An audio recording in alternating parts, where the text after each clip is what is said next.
They called her a paper soldier the second she walked in. Said she probably fought more keyboards than enemies, but when the tape on her wrist slipped and the major saw the 9 burned in kill marks, she wasn't trying to show off. The room got quiet because those weren't just stories, and she wasn't just a name, she was the reason their rotation even existed. Want to know what those marks really meant, and why 3 cocky reservists learned the hardest lesson of their military careers? Hit subscribe and tell us in the comments where you're watching from. Let's begin. The sun hadn't fully cleared the fence line when Sergeant Lorna Briggs pushed through the double doors of Building 9. The Joint Base Gym at Fort Brennan smelled like industrial disinfectant and old sweat, that peculiar cocktail of ambition and regulation that hung in every military fitness facility. From Bragg to Benning, fluorescent lights buzzed overhead, casting everything in that harsh white glow that made everyone look either younger or older than they really were. Never quite right at 42, Briggs moved with the kind of economy that comes from 2 decades of making every step count. Her hair was pulled back in a tight ponytail beneath a faded army cap, and she wore a t-shirt that had been washed so many times the logo was barely visible. The fabric was soft, worn thin in places, but still held the ghost of military creases. Her boots weren't regulation shiny, but they were broken in properly, the leather shaped by miles of movement across terrain that didn't appear on any training manual. She carried herself differently than most of the weekend warriors who filtered through these doors. No swagger, no need to announce her presence, just purposeful quiet, like someone who'd learned that the loudest person in the room was usually the one who hadn't earned the right to speak. Behind the front desk, Corporal Martinez barely glanced up from his tablet, fingers moving across a digital roster with the bored efficiency of someone pulling weekend duty. The morning sun slanted through windows that needed cleaning, illuminating dust motes that danced in the stale air. Somewhere in the distance, a radio crackled with the morning's duty assignment. Signons electronic. Now, Martinez mumbled, pointing to a fingerprint scanner that looked like it had survived 3 budget cycles. Press your thumb and wait for green. Briggs stepped forward and placed her thumb on the pad. The light flickered, then held steady. Green. Martinez did a double take at the name that appeared on his screen, squinting like he was trying to play something that felt familiar but just out of reach. You on the sparring roster?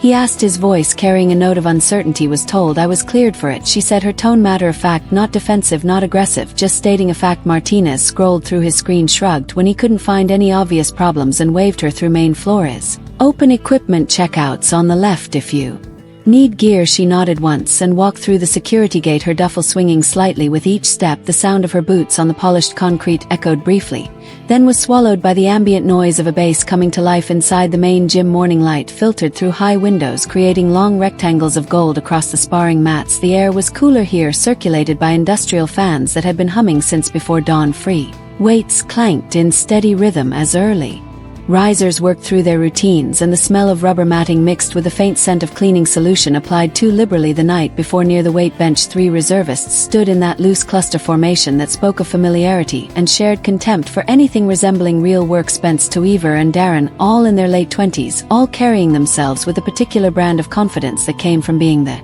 biggest fish in a very small pond. They had the lean builds of men who worked out regularly but had never had to carry a wounded teammate across hostile terrain, the kind of fitness that looked good in photos but had never been tested beyond the comfortable limits of a training schedule. Spence caught sight of her first, his eyes tracking her movement across the gym floor with the lazy interest of someone looking for entertainment. Well, check this out, new blood or someone's mom got lost looking for the commissary. Toever grinned, the expression not quite reaching his eyes. Definitely logistics. Look at those sleeves. Bet she files reports about push-ups instead of doing them. Darren snorted, lifting a weight with more show than purpose. Total paper soldier vibes. Probably has a certificate for typing speed hanging in her cubicle. They laughed, the kind of easy casual laughter that men use when they think they're being clever and no one important is listening. The sound carried across the gym, mixing with the clank of equipment and the steady thrum of air circulation. Briggs set her duffel down near the corner wall, unzipping it with the same methodical precision she brought to everything else. She pulled out hand wraps, plain black cloth, nothing fancy or regulation issued, just functional gear that had been used enough to be soft and pliable. She began wrapping her wrists with practiced efficiency, each loop placed exactly where it needed to be, building layers of protection with movements so automatic they could have been performed in complete darkness. As she worked, the compression sleeves on her forearm shifted slightly, revealing glimpses of what lay beneath. The skin was marked not with tattoos, not with decorative ink, but with something else entirely. Thin vertical lines, precise and uniform, burned into the flesh with a kind of permanence that spoke of ritual and significance. Spence noticed the motion, his eyes narrowing as he tried to make sense of what he was seeing. "Hey Grandma," he called out, his voice carrying that particular tone of manufactured friendliness that masked contempt. "This isn't exactly a senior center fitness class," Briggs continued, rapping, not bothering to look up. "Good thing," she said quietly, her voice cutting through the ambient noise with surprising clarity. "Those are usually too easy." Toever laughed, but the sound had lost some of its earlier confidence. "Okay, that's cute, but seriously, this is I've training little more intense than chair yoga." She finished with her left wrist and started on her right, the movement still automatic, still precise. "I wasn't planning to sit down." The response hung in the air for a moment, creating a small pocket of tension that the three men weren't quite sure how to navigate. They exchanged glances, each waiting for the others to take the lead in what was beginning to feel less like entertainment and more like something that might require actual thought. Darren tried to regain the initiative, stepping forward with the kind of exaggerated swagger that men use when they're starting to feel uncertain. "Look, lady, no disrespect, but you might be in over your head here. This isn't exactly beginner's night." Briggs looked up for the first time since entering the gym, her eyes meeting his with a kind of steady, unblinking gaze that made him suddenly aware of how young he sounded. "Then it should be interesting." As she adjusted the wrap on her right wrist, the compression sleeve shifted again, revealing more of those vertical marks. They weren't random. Each line was exactly the same width, the same spacing, burned into the skin with surgical precision. Darren caught a glimpse of them and felt something cold settle in his stomach. "What's with the wrist art?" he asked, trying to inject sarcasm into his voice, but hearing it come out smaller than intended. Toever leaned in for a better look, his expression shifting from amusement to something approaching unease.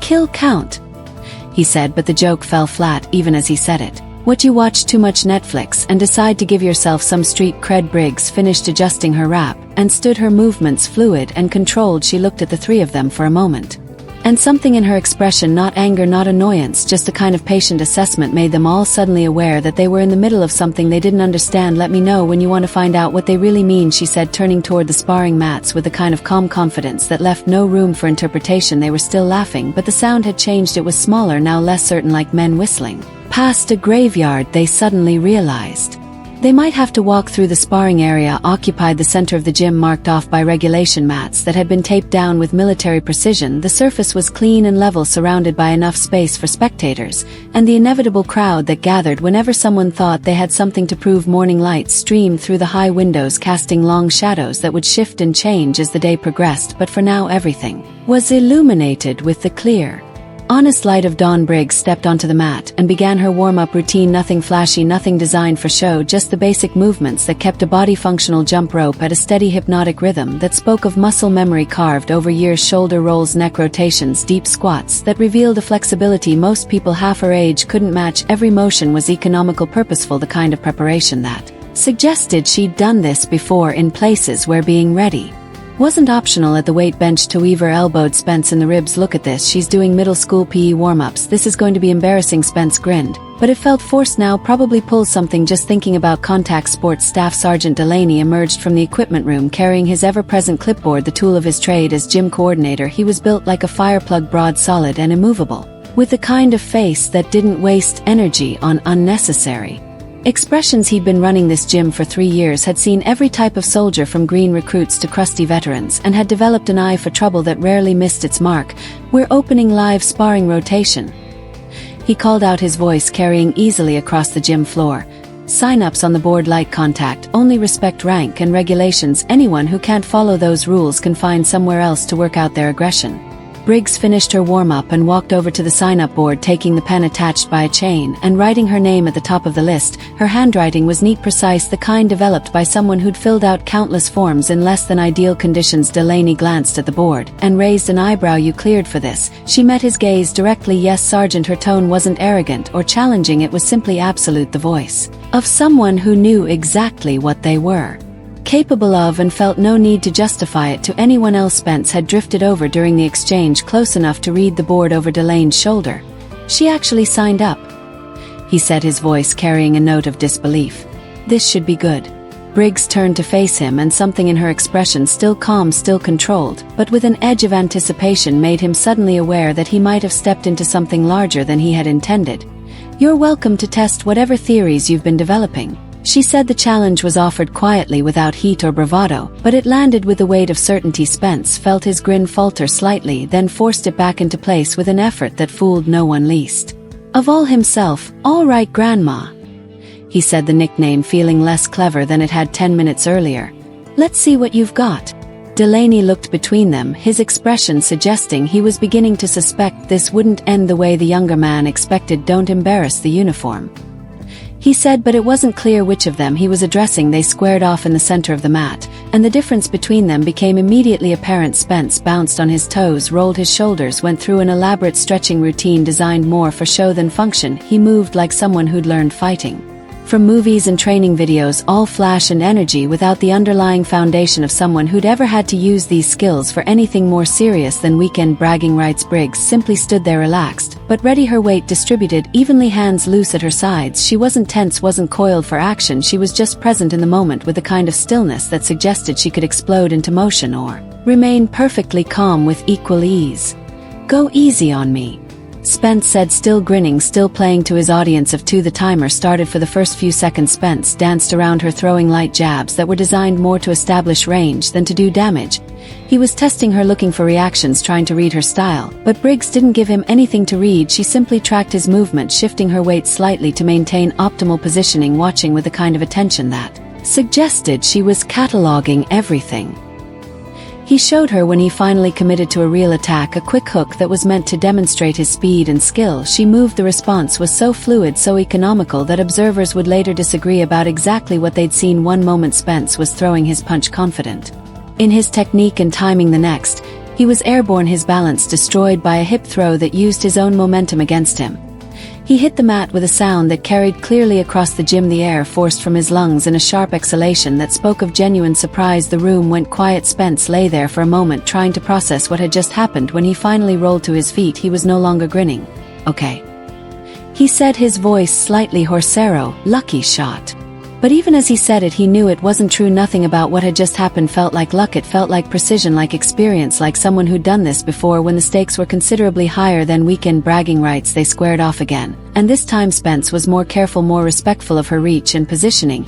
He tried a different approach, a shoulder charge designed to use his size and strength advantage to overwhelm her defensive posture. Briggs sidestepped the charge with minimal effort, hooked his leading leg as he passed, and sent him sprawling across the mat in a controlled fall that left him flat on his back with her knee on his chest, and his wrist twisted at an angle that made his shoulder protest loudly. "Tap," she said, her voice calm and conversational. Spence slapped the mat 3 times in rapid succession, and she released him immediately, stepping back to give him room to recover. He sat up slowly, working his shoulder and trying to understand how someone who looked like a middle-aged office worker had just dismantled him twice in less than 2 minutes. What the hell was that? Delaney looked down at him with the expression of someone who'd seen this particular lesson taught many times before. That was not beginner's luck. To Darren had gone quiet, their earlier amusement replaced by something approaching respect, or at least the beginning of understanding that they might have misjudged the situation. Briggs walked to the edge of the mat and took a sip from her water bottle, her breathing steady and controlled, showing no signs of exertion from the brief encounter. Spence got to his feet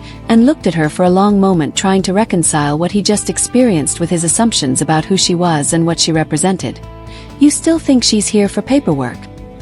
he asked Oliver, but the question lacked his earlier confidence. The room had shifted. The easy laughter was gone, replaced by a tension that came from the recognition that they were in the presence of something they didn't understand. Briggs adjusted her wrist wraps with the same methodical precision she brought to everything else, and as she did, the compression sleeves shifted again, revealing more of those precise vertical marks burned into her skin. The lesson had begun, but none of them realized yet just how much they still had to learn. The gym's main door opened with a soft pneumatic hiss, and Major Kendall Hayes stepped inside. At 54, he moved with the kind of controlled purpose that came from 3 decades of military service, most of it spent in places that didn't appear on tourist maps. His uniform was pressed, but not parade ground perfect, the creases sharp but functional rather than ceremonial. He carried a clipboard and moved with the efficient rhythm of an officer, making his morning rounds, fitness, compliance checks, personnel evaluations, the endless administrative machinery that kept a base running smoothly. Hayes paused just inside the door, his trained eye automatically cataloging the room's atmosphere. Something was off. The usual morning banter was missing, replaced by attention he could feel even from across the gym. Near the water cooler, Spence sat with a towel around his neck, working his shoulder with the careful movements of someone who'd been introduced to pain they hadn't expected to. Darren leaned against the wall, their earlier swagger replaced by something approaching weariness, and on the mat a woman sat calmly adjusting Her wrist wraps, her attention focused on the task with a kind of single-minded concentration that spoke of ritual and habit, rather than nervous energy. Hayes walked over to Delaney, who was studying his clipboard with the expression of someone trying to make sense of what he just witnessed. "What's the situation here, Sergeant?" Hayes asked, his voice carrying the kind of quiet authority that made people pay attention without raising the volume. Delaney handed him the clipboard without looking up. Had an unexpected addition to the sparring roster. Woman signed herself and said she was cleared. Hayes scanned the list, his pen stopping mid-motion when he reached a particular name. His expression changed, not dramatically, but enough for someone who knew how to read faces to notice that something significant had just clicked into place. "Briggs," he said, his voice carefully neutral. "Yeah." Delaney confirmed. "You know her?" Hayes didn't answer immediately. Instead, he looked up at the woman on the mat, studying her with the kind of focused attention usually reserved for serious problems or unexpected opportunities. She was pulling back one of her wrist wraps, adjusting the tension, and as she did, her compression sleeve shifted enough to reveal what lay beneath. The marks were unmistakable once you knew what to look for. Not tattoos, not decorative ink, but something else entirely. Vertical lines burned into the skin with surgical precision, each one exactly the same width and spacing. Hayes counted 9 visible marks, and his jaw tightened almost imperceptibly as the implications settled in his mind. He'd seen marks like that before in classified briefings. He wasn't supposed to remember in after-action reports that officially didn't exist. They belonged to a different era, a time when certain units operated under rules that were written in blood rather than regulation manuals. Still trying to process what he'd witnessed during the sparring session, called across the room with forced bravado, "She's got those things all over her arms, real dramatic, like some kind of warrior priestess wannabe." The words hit the air and died there, smothered by the weight of Hayes's sudden attention. When the major spoke, his voice cut through the ambient noise of the gym like a blade through cloth. "Do you boys have any idea what you're looking at?" The question wasn't rhetorical. It was the kind of inquiry that demanded an answer, the sort of challenge that separated those who knew what they were talking about from those who were simply making noise. Weaver blinked, suddenly aware that he'd wandered into territory he didn't understand. What the fake war paint Spence shifted uncomfortably, his earlier confidence completely evaporated. Darren found urgent business examining his shoelaces. Hayes walked toward Briggs, his movement deliberate and respectful. "Mind if I ask where you're stationed these days, Sergeant?" She looked up, meeting his gaze directly. There was no difference in her posture, but no challenge either, just the steady regard of one professional addressing another off-the-grid civilian contractor. "Status was reinstated 8 months ago." Hayes nodded slowly, pieces of a puzzle falling into place in his mind. "They finally cleared your paperwork enough to walk back through doors like this one," she said, gesturing slightly toward the gym around them. He turned back to the 3 younger men who were watching this exchange with growing unease. The casual atmosphere of the morning had been replaced by something heavier, more serious, like the moment when you realize you've been swimming in water deeper than you thought. "Those marks you've been joking about," Hayes said, his voice carrying easily across the room, "they're not decoration, they're not some kind of tough guy accessory you pick up at a tattoo parlor." He paused, letting the weight of his words settle. "Each one represents a confirmed elimination on a mission that never officially happened. That's not ink, that's scar tissue made the way certain echo teams used to mark their confirmed kills when traditional tattoos wouldn't survive the conditions they operated in, but fire would leave a permanent record." The gym had gone completely silent. Even the background noise of other personnel working out seemed muted, as if the entire building was holding its breath. Sergeant Briggs ran point for 3rd Reconnaissance Group, 7 deep. Insertion, non-attributed operations, black budget missions in places that don't exist on your training maps. Weaver's face had gone pale. "Wait, like actual combat?" "No," Hayes said dryly, "like actual war, the kind where people die if you make mistakes." He gestured toward the marks on her arms, still partially visible beneath the shifted compression sleeves. 9 confirmed kills. That's 9 people who were breathing when she encountered them and weren't breathing when she left. And that's just the documented one. Spence looked down at his hands, suddenly aware of how small his weekend warrior problems really were. "You think they let her walk in here and sign up for sparring matches because they're feeling nostalgic?" Hayes continued, "She's got more confirmed enemy kills than most infantry companies see in an entire deployment." He took a breath, his gaze sweeping across the 3 men who had spent the morning learning a lesson they hadn't expected. "The woman you've been calling Grandma and Paper Soldier has more combat experience than the 3 of you combined will accumulate in your entire military careers, even if you each serve 20 years and see action in every conflict between now and retirement." Briggs had finished adjusting her wraps and was quietly packing her gear back into the duffel bag. She hadn't said a word during Hayes's explanation, hadn't felt the need to defend herself or elaborate on her service record. Her silence spoke louder than any boast or explanation could have. Darren finally found his voice, though it came out smaller than he intended. "We didn't know." "No," Hayes agreed. You didn't, and that's the first real lesson you've learned today." He looked at each of them in turn, his expression serious, but not unkind. In the military, you never know who you're talking to. That clerk who processes your paperwork might be a former ranger. That mechanic working on your vehicle might have survived 3 tours in Afghanistan. That quiet woman minding her own business might have skills that would keep you alive in situations you can't even imagine. Hayes turned back to Briggs, who had shouldered her duffel and was preparing to leave. "Sergeant," he called out, his voice carrying a note of professional respect. She paused at the threshold, 1 foot already headed toward the door. "Still sharp," he said. Briggs looked back briefly, and for the first time that morning something that might have been a smile flickered across her face. "Rust was never the problem," she said, and with that she walked out, leaving behind a room full of people who had learned something important about assumptions, respect, and the difference between playing soldier and being one. The silence stretched for several seconds after the door closed behind her. No one moved, no one cracked a joke, no one tried to fill the void with nervous laughter or casual conversation, because what had just happened wasn't simply a misunderstanding that had been corrected. It was a fundamental shift in how they understood the world around them, a recognition that they'd been operating with incomplete information and faulty assumptions. Hayes looked at the 3 younger men, his expression thoughtful rather than angry. "You're going to remember this morning for a long time," he said finally. "The question is whether you're going to learn from it, or just file it away as an embarrassing story to tell your friends." He tucked his clipboard under his arm and headed toward the door. "Next time you think you know what someone is capable of based on how they look or how old they are, remember Sergeant Briggs. Remember those marks on her arms. And remember that the most dangerous people in the world are usually the ones who don't need to tell you how dangerous they are." The door closed behind him with a soft hiss, leaving the 3 men alone with their thoughts and the sudden understanding that they had just received an education that wasn't available in any manual or training program. Outside, Briggs walked across the parking lot toward her truck, the morning sun warming her back and casting long shadows across the asphalt behind her. Building 9 looked exactly the same as it had an hour earlier, but inside 3 young soldiers were learning that appearances could be deceiving, and that respect wasn't something you gave, it was something you earned, one quiet moment at a time. She didn't look back, she didn't need to.